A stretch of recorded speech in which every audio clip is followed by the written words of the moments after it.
2 Samuel, chapitre 11. Siège de Rabba, capitale des Ammonites. Conduite criminelle de David à l'égard de Bathsheba et d'Uri.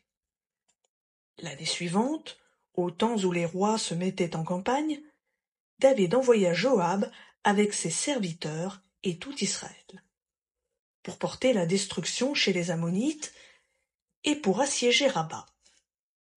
Mais David resta à Jérusalem. Un soir, David se leva de sa couche, et comme il se promenait sur le toit de la maison royale, du toit, il aperçut une femme qui se baignait et qui était très belle. David envoya prendre des informations sur cette femme. On lui dit « C'est Bathsheba, fille d'Éliam, femme d'Uri le Hittite. » David envoya des messagers pour la chercher. Elle vint vers lui, et il coucha avec elle, alors qu'elle se purifiait justement de son impureté. Elle retourna dans sa maison. Cette femme devint enceinte et envoya dire à David « Je suis enceinte. » Alors David envoya dire à Joab « Envoie-moi Uri le Hittite. » Et Joab envoya Uri à David. Uri se rendit auprès de David, qui l'interrogea sur l'état de Joab, sur l'état du peuple et sur l'état de la guerre. Puis David dit à Uri « Descends dans ta maison et lave tes pieds. » Uri sortit de la maison royale et il fut suivi d'un présent du roi. Mais Uri se coucha à la porte de la maison royale avec tous les serviteurs de son seigneur, et il ne descendit pas dans sa maison.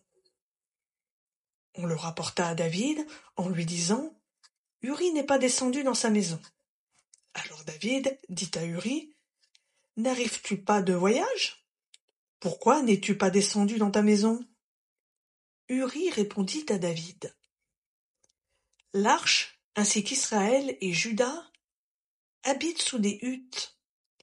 Mon seigneur Joab et les serviteurs campent en rase campagne. Et moi, j'entrerai dans ma maison pour manger et boire, et pour coucher avec ma femme.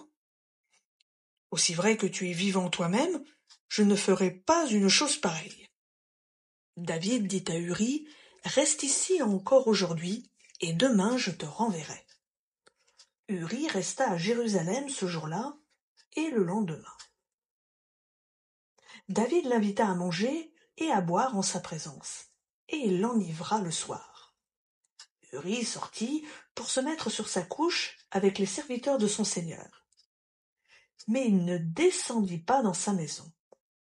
Au matin, David écrivit une lettre à Joab et l'envoya par l'intermédiaire d'Uri.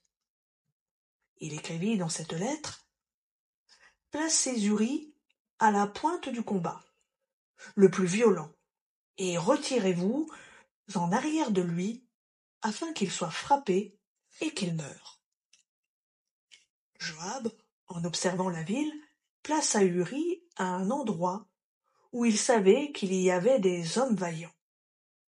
Les hommes de la ville firent une sortie et se battirent contre Joab. Et l'on tomba parmi le peuple, parmi les serviteurs de David. Et Uri le Hittite mourut aussi. Joab envoya un rapport à David sur tout ce qui s'était passé dans le combat. Il donna cet ordre aux messagers. Quand tu auras achevé de raconter au roi tous les détails du combat, si la fureur du roi s'élève et qu'il te dise « Pourquoi vous êtes-vous approchés de la ville pour combattre? Ne savez-vous pas qu'on tire du haut de la muraille? Qui a tué Imelec, fils de Yéroubéchet? N'est-ce pas une femme qui lança sur lui, du haut de la muraille, un morceau de meule de moulin?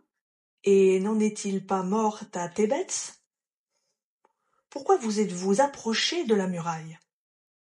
Alors tu diras, ton serviteur Uri le Hittite est mort aussi. » Le messager partit. À son arrivée, il fit un rapport à David sur tout ce pourquoi Joab l'avait envoyé. Le messager dit à David « Ces hommes ont reçu sur nous l'avantage. Ils avaient fait une sortie contre nous dans la campagne, et nous les avons repoussés jusqu'à l'entrée de la porte. Les archers ont tiré du haut de la muraille sur tes serviteurs, et il en tomba parmi les serviteurs du roi. Et ton serviteur Uri, le Hittite, est mort aussi. David dit au messager, « Tu parleras ainsi à Joab. Ne sois pas peiné de cette affaire, car l'épée dévore tantôt l'un, tantôt l'autre. Attaque vigoureusement la ville et renverse-la. Et toi, fortifie-le. » La femme d'Uri apprit que son mari était mort, et elle accomplit les rites funèbres sur son époux. Quand le deuil fut passé, David l'envoya chercher et la recueillit dans sa maison. Elle devint sa femme et lui enfanta un fils. Ce que David avait fait déplut à l'Éternel.